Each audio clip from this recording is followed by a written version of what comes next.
Hello witches, my name is Ivy. I am the occultist on YouTube and on Instagram, and today we're going to be talking all about binding spells. There are a bunch of different types of spells that can be considered binding spells, so we're going to first start by talking about what a binding spell is. We're going to talk about maybe some scenarios of why a binding spell would be appropriate, why you might want to incorporate it into your magical practice, and I'm also going to show you how to cast a binding spell in this video as well. I'm going to show you kind of the traditional method that most people go to. It's a very simple, quick way to do a binding spell, but I'm also going to show you some other variations as well and what I personally like to do for my own spell work.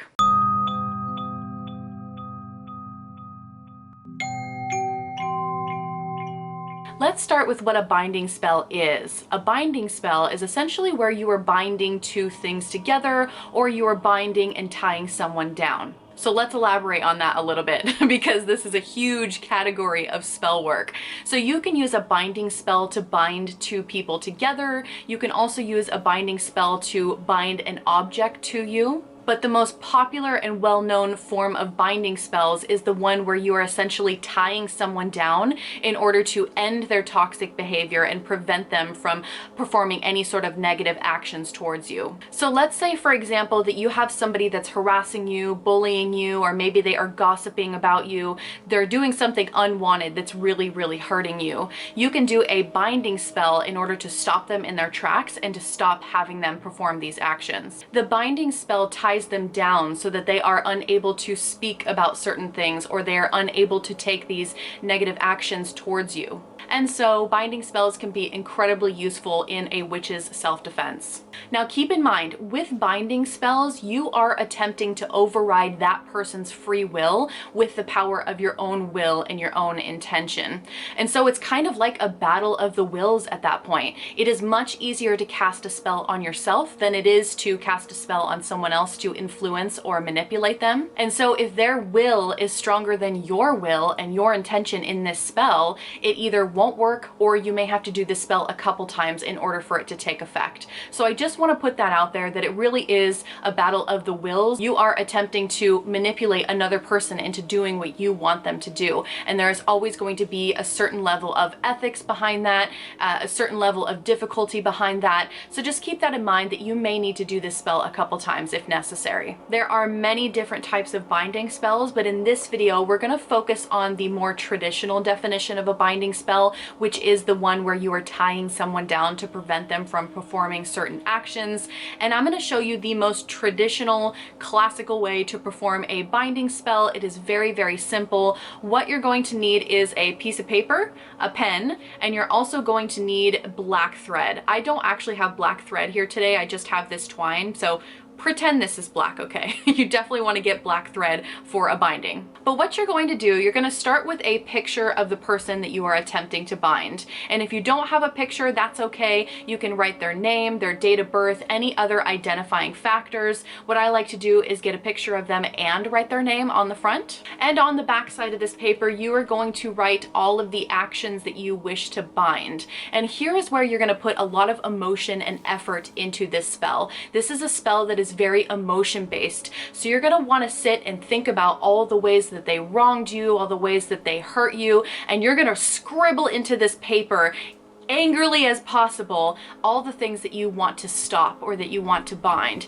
So you would say something like, I bind you from doing this. I bind you from saying this. And because this type of working takes a lot of emotion and personal will and power, you're really going to want to spend some time doing this. Really think about all those times that they wronged you, and spend some time telling this picture everything that you would like to say to this person. If there were no repercussions, what would you say to them? What would you want them to know? How did their actions cause hurt to you? Now, what you're going to want to do from here, once you have some items scribbled on the back of what you are binding this person from doing, you are going to turn it anti-clockwise. That was anti-clockwise for me. It might be clockwise for you on camera, but just pretend we're turning it anti-clockwise.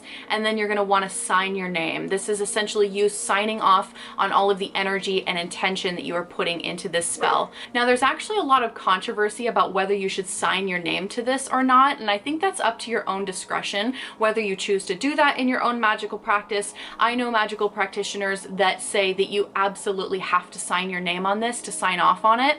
I personally don't like putting my name on this piece of paper, so it's really a personal preference here of what you would like to do. So now that you have the person's picture and or name and date of birth on the front of this, you have all the things on the back that you are binding this person from doing, you're going to fold this away from you because you are wanting to push that person away. You are not wanting to attract them towards you. So what you're going to do is fold it with their face, the picture or the name, date of birth side on the inside, and you're going to fold it away from you.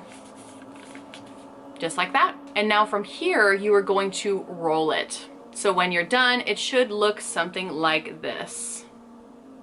Now the actual binding begins. So you're going to take your black thread and you are going to wrap it around this piece of paper as tightly as you can possibly get it. And during this period, a lot of people like to chant certain things like, I bind you, so-and-so, whoever it is that you are planning to bind. You can say a whole mantra if you want to. You can talk to them as if they were in this room and really tell them off. But it's really important that if you do choose to chant something, make sure it includes the person's name and the words, I bind you, or you are bound. So as you are chanting, I bind you, I bind you, I bind you, you're really putting your energy and your emotion into this. Really push your will and your intent into this working as much as you possibly can. And as tightly as you can, wrap the string around, and eventually it'll look something like this. You can cut your cord here, obviously, and tie it off. Some people like to incorporate some knot magic in here as well. So you can knot it a specific number of times. If you want to incorporate some numerology here, you can do that as well and knot it with a specific number of knots. I know a lot of people like to do 9 knots for something. You could also use the manifesting power of 3 and do 3 knots, really whatever works for you in your own magical practice. And you would chant the I bind you as you do these knots around your finished working. And there you have it. Super simple, easy, quick binding spell. There is some aftercare for this that I did want to talk about as well. You're gonna want to keep this. And the reason why I say that is because it is much easier to do an unbinding spell when you actually have the original piece of paper and the cords here. So let's say, for example, that person has learned their lesson and you want to finish the spell. You don't want it to go on any longer. What you would do is you would take this and you would unravel it, saying you are unbound, and just kind of cleansing your space, discarding it, and there you have it. But another reason why you want to keep this piece of paper is because over time, spells do lose their potency. That's pretty much a general rule of thumb for any spell. It really does need energy and life constantly pushed into it to keep it alive and keep it working. And so over time, as this sits, it is going to lose its potency. So if you want to continue this binding for a really long period of time, what you would do is you would tighten the strings every now and then. I would never unravel this unless you wanted to do an unbinding. But what you would want to do is add some more strings to it and tighten it around a little bit more each time. And you don't have to do this very often. You know, if you wanted to continue this for a long period of time, maybe every 30 days, some people say it's once a quarter. You're really going to have to play around with the situation that you're dealing with to see what's appropriate. So you're going to store this working in a dark place where only you know where it is. That way no animals get to it, no pets, no other people, nobody's messing with this working.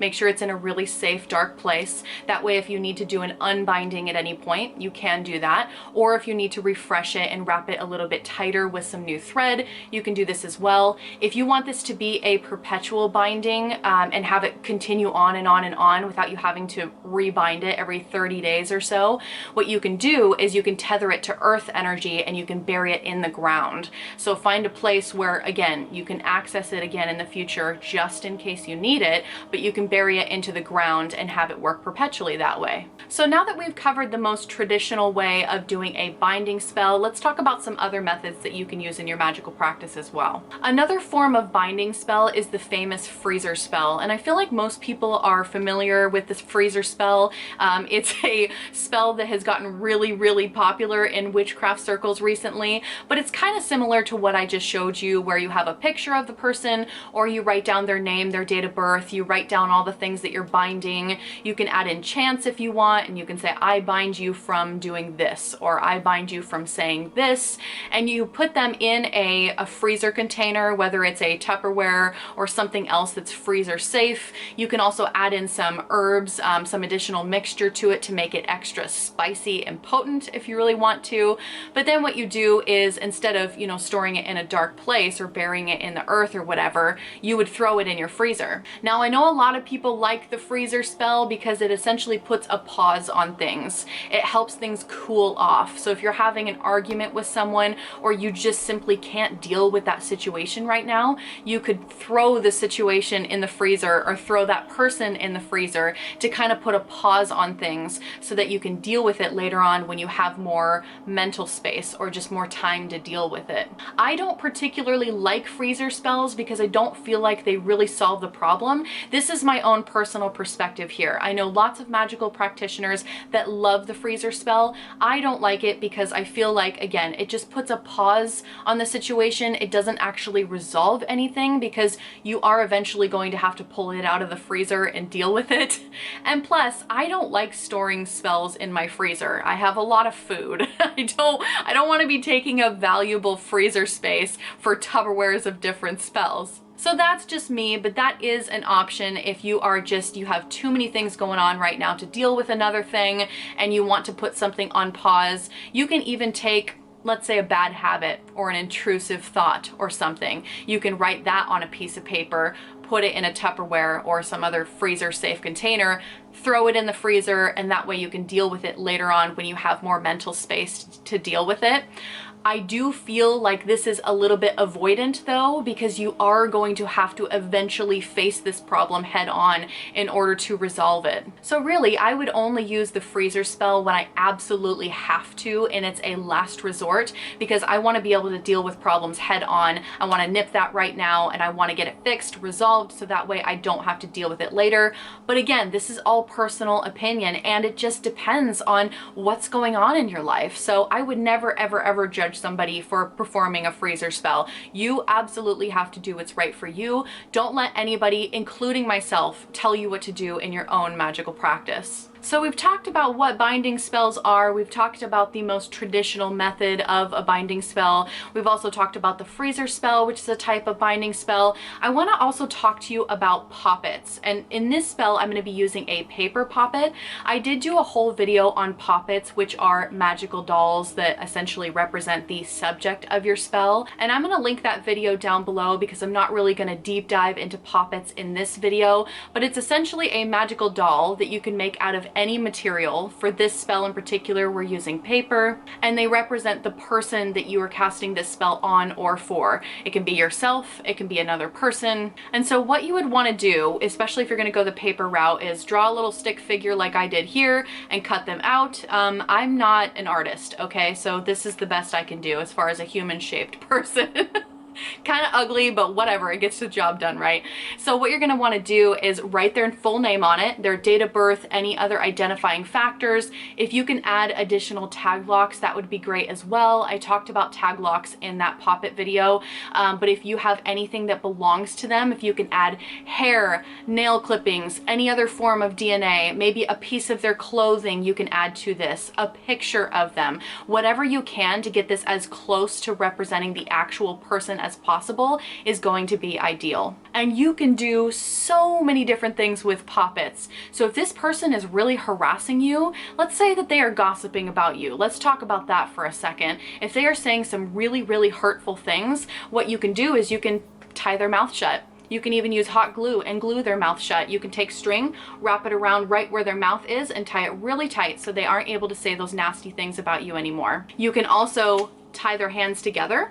You can tie their hands behind their back. You can tie their legs together. There are so many different things that you can do, and I will just let your imagination run wild with this. But if you're really wanting to tie someone down and prevent them from performing these toxic or negative behaviors, I recommend tying this to something. So tie it to a rock or a post or something that's not going anywhere. You can string this up if you want. You can tie them to a rock and then put them in a dark place, like put them in a box underneath your desk. Whatever you want to do with this poppet, again, let your imagination run wild, because I want witches to be able to defend themselves, and that's why I'm showing you this today. So yeah, it doesn't have to be anything fancy. It can be as simple as drawing a stick figure out in a piece of paper, cutting it out, and then adding your tag lock, the name, date of birth, DNA if you have it. You don't necessarily have to have all these things, but the more things that you have to link it to that person, the more likely you are to be successful. I have done something like this without DNA at all, and it was still really effective.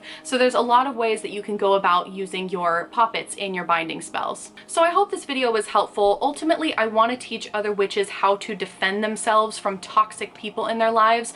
Obviously, please use common sense. Don't just go straight to a binding spell just because somebody made you mad and they said something mean. Try to resolve the situation as best as possible. I'm not here to talk about ethics. So obviously, you need to do your own research on what you ethically think is right or wrong in your own magical practice. And I always encourage people to try to navigate their life in the most healthy way possible to really get some resolution on certain situations. However, sometimes there is no reasoning with people. If someone's stalking you or harassing you or threatening you, then this is an action that maybe you need to consider taking. The only times that I have ever helped people do binding spells is when the situation absolutely called for it and it was very necessary for that person's safety to do the binding spell. So please don't take this spell lightly. It's very, very important that you take it seriously and that you have exhausted all other methods of communicating with this person or reconciling the situation.